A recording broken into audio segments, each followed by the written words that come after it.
Greetings, bike guys and bike gals. Hey, today I'm going to have some point of view travels, but during that time I'm going to talk about what's the best bike for you. Stick around.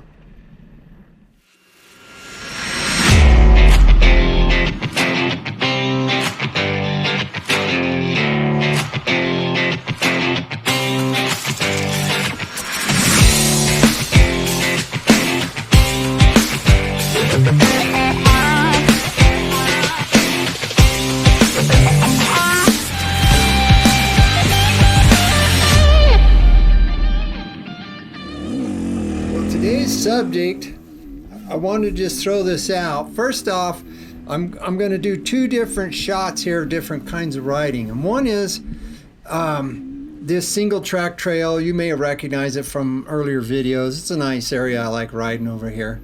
The trail's fun to ride. It's not all beat up. It's not all whooped out. You can see we're in the winter time here. There's some snow on the dark sides. But, and then we're going to break away after a little bit here and go across the valley, and then I'm going to go up a steep canyon. But my subject for today was, what is the right bike for you? And I'll tell you, I've owned a lot of bikes. I've owned personally, I don't know, 45 bikes or something, 40 to 50 bikes. I've got a list somewhere, or I've kept a list in my desk at home, but I've owned and rode all kinds of bikes. And then because of the years of riding that I've been doing, I've had the opportunity to ride other guys' bikes and ride with a lot of different guys and do a lot of racing and all of that stuff. And I've had the opportunity to ride everything from little 90cc trail bikes all the way up to 650 big desert monsters and that sort of thing. You know, 105 mile an hour bikes and that kind of stuff. And I've ridden everything pretty much in between, from trials bikes to dirt track bikes to motocross bikes to desert bikes to enduro bikes. And so I'm going to just bring some of that experience to the table here. And we're going to talk about that a little bit. And one of the biggest mistakes that I see less experienced riders do is here's that canyon, is less experienced riders quite often buy too much bike. They need less power. They need to learn to ride better, because you can't use power to make up for your lack of riding skill.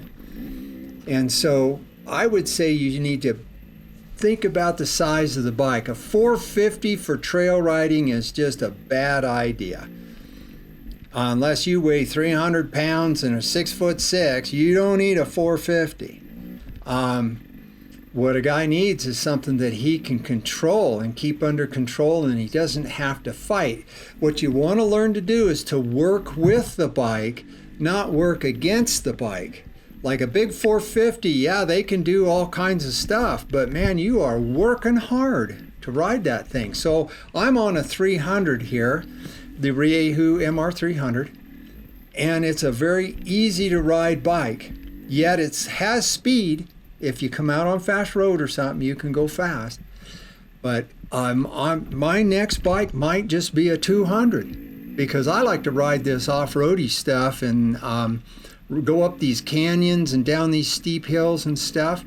And I enjoy that more than going 80, 90 miles an hour down a two-track trail. It just doesn't do it for me anymore. I like to technically ride and ride places that, like this canyon here, hasn't been ridden very much in years, and it's just full of boulders and that. The video doesn't do it justice. It's steep, full of boulders, and a little bit tricky going down.